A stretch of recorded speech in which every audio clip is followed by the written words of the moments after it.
അങ്ങനെ പശുപതിനാഥ് ടെമ്പിളിനോട് ബൈ പറഞ്ഞ് പുറത്തിറങ്ങി ബ്രേക്ക്ഫാസ്റ്റും കഴിച്ച് ഇനി എൻ്റെ യാത്ര മങ്കി ടെമ്പിളിലേക്കാണ്.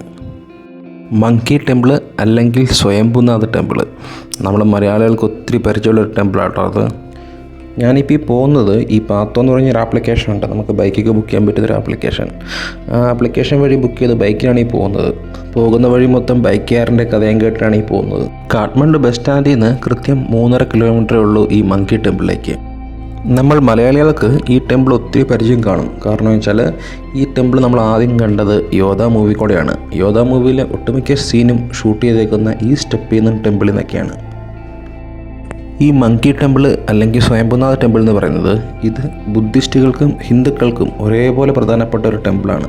പക്ഷേ ഇവിടെയുള്ള ഈ പ്രതിഷ്ഠയൊക്കെ അത് ബുദ്ധഭഗവാന്റെ കേട്ടോ. നമുക്ക് ഈ ടെമ്പിളിലേക്ക് നമുക്ക് 2 വഴി പോകാം. ഒന്ന് സ്റ്റെപ്പ് കയറിയും പോകാം, പിന്നെ വേറൊരു സൈഡിൽ കൂടെ ഇതിൻ്റെ ഓപ്പോസിറ്റ് സൈഡിൽ കൂടെ ഒരു വഴിയുണ്ട്, വണ്ടിയൊക്കെ പോകുന്നൊരു വഴിയുണ്ട്. ആ വഴി കൂടെ നമുക്ക് പോകാം. ഞാനേതായാലും സ്റ്റെപ്പ് കയറിയാണ് പോകുന്നത്. ഇതാണ് മെയിൻ എൻട്രൻസ്. ഏകദേശം 365ഓളം സ്റ്റെപ്പുണ്ട് ഈ ടെമ്പിളിലേക്ക്. ഹിമാലയമാണെങ്കിലും കാഠ്മണ്ഡു ആണെങ്കിലും മെയ് മാസത്തെ വെയിലിന് നല്ല ചൂടാണ് കേട്ടോ.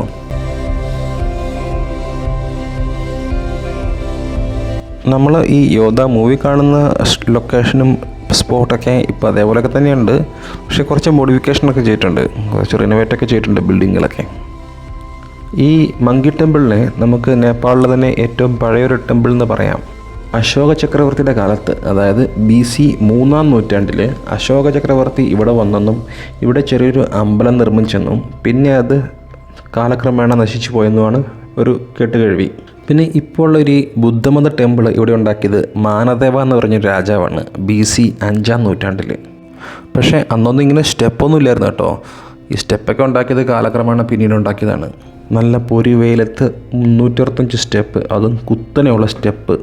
അത് കയറുക എന്ന് പറഞ്ഞാൽ ഇച്ചിരി കഷ്ടപ്പാടായിരുന്നു കേട്ടോ.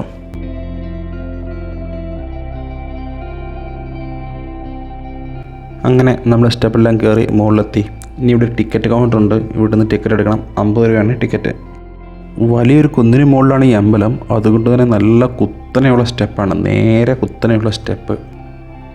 ഇവിടെ ഇപ്പോഴും ഈ മെയിൻ്റെനൻസ് വർക്കൊക്കെ നടന്നുകൊണ്ടിരിക്കുകയാണ്. നമ്മൾ ഈ മുകളിൽ ചെന്ന് കഴിയുമ്പം ഏറ്റവും നല്ലൊരു കാഴ്ച എന്ന് പറഞ്ഞാൽ ഈ മങ്കി ടെമ്പിളിൽ നിന്ന്, അത് ഇവിടെ മുകളിലെത്തി കഴിഞ്ഞാൽ നമുക്ക് ഈ കാഠ്മണ്ഡു സിറ്റി നന്നായിട്ട് നല്ല മൊത്തത്തിൽ കാണാൻ പറ്റും. പിന്നെ നല്ല കാറ്റും കൂടിയാണ് കേട്ടോ, നല്ല കാറ്റാണ് ഇവിടെ നിൽക്കുമ്പോൾ. ഈ ടെമ്പിളിലെ പ്രധാന ആകർഷണം എന്ന് പറഞ്ഞാൽ ഈ മുന്നിൽ കാണുന്ന സ്തൂപയാണ്. ബുദ്ധഭഗവാന്റെ കണ്ണ് ഈ സ്തൂപയിൽ ഉണ്ടാക്കി വെച്ചിട്ടുണ്ട്. ഏകദേശം 20 കിലോ ഗോൾഡ് വെച്ചിട്ടാണ് ഈ സ്തൂപം ഉണ്ടാക്കിയേക്കുന്നത്. ഈ കാണുന്നതൊക്കെ ഹിമാലയൻ ഹീലിംഗ് ബൗൾസാണ്. അതായത് ഇതൊരു ബൗളാണ്. ഈ ബൗളിന് ചുറ്റും ഒരു കമ്പ് വെച്ച് നമ്മളിങ്ങനെ കൈ വട്ടം കറക്കുമ്പം ഒരു സൗണ്ട് കേൾക്കും.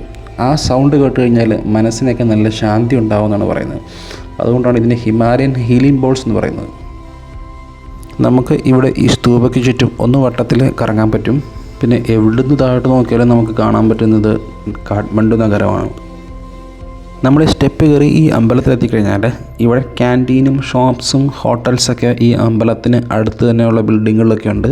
ഇവിടെ നമുക്ക് ഓവർനൈറ്റ് സ്റ്റേ ഒക്കെ ചെയ്യാൻ പറ്റും. ഈ മങ്കി ടെമ്പിളിനെ കുറിച്ച് ഒത്തിരി കഥകളുണ്ട്.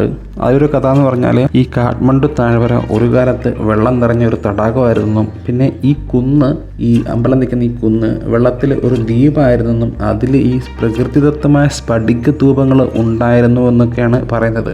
പിന്നീട് ബുദ്ധഭഗവാന് ഇവിടെ വരികയും ഇവിടെയുള്ള സ്തൂപങ്ങൾ ആളുകളെ പ്രബുദ്ധിയിലേക്ക് നയിക്കുകയും ചെയ്യുമെന്ന് ഡിക്ലെയർ ചെയ്തു എന്നാണ് കഥ പറയുന്നത്. ഈ അമ്പലത്തെ മങ്കി ടെമ്പിൾ എന്ന് വിളിക്കാനൊരു കഥയുണ്ട്. കാരണം ഇവിടെ ഒത്തിരി കുരങ്ങന്മാരുണ്ട്. ഇവിടെയുള്ള കുരങ്ങന്മാരൊക്കെ ഹോളി മങ്കീസ് എന്നാണ് കൺസിഡർ ചെയ്യുന്നത്.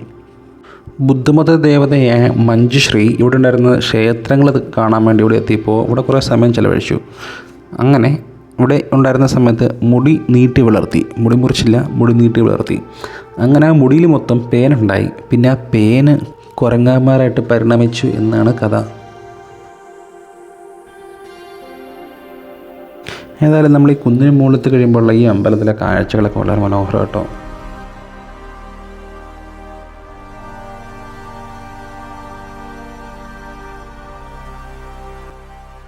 നമുക്ക് ഈ അമ്പലത്തിലേക്ക് ഇതിലേയും വരാം. ഇത് അത്ര കുത്തനെയുള്ള വഴിയല്ല കേട്ടോ.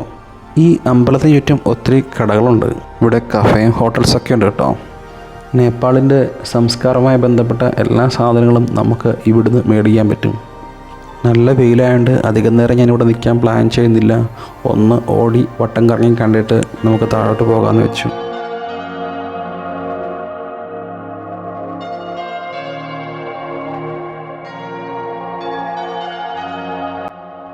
ഈ കാണുന്നതാണ് ബുദ്ധിസ്റ്റ് പ്രയർ വീൽസ്.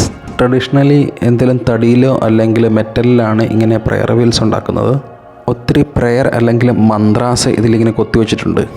ഇതിലൂടെ കൈ ഓടിച്ചു കഴിയുമ്പം ഇത് വട്ടം കറങ്ങും. ആ സൗണ്ടിൽ നമ്മുടെ എൻലൈറ്റ്മെൻറ്റ്, നമ്മുടെ മനസ്സിലുള്ള നെഗറ്റീവ് ശക്തികളൊക്കെ മാറി പോസിറ്റീവ് ശക്തിയാകും എന്നാണ് വിശ്വാസം. ഏതായാലും മങ്കി ടെമ്പിളിനോട് ബൈ പറഞ്ഞു. ഇനി കുത്തനെയുള്ള സ്റ്റെപ്പ് താഴേക്ക് ഇറങ്ങണം. ഈ സ്റ്റെപ്പ് കയറി വരാൻ ഭയങ്കര ബുദ്ധിമുട്ടായിരുന്നു കേട്ടോ, പക്ഷേ ഇറങ്ങിപ്പോകാൻ നല്ല എളുപ്പമാണ്.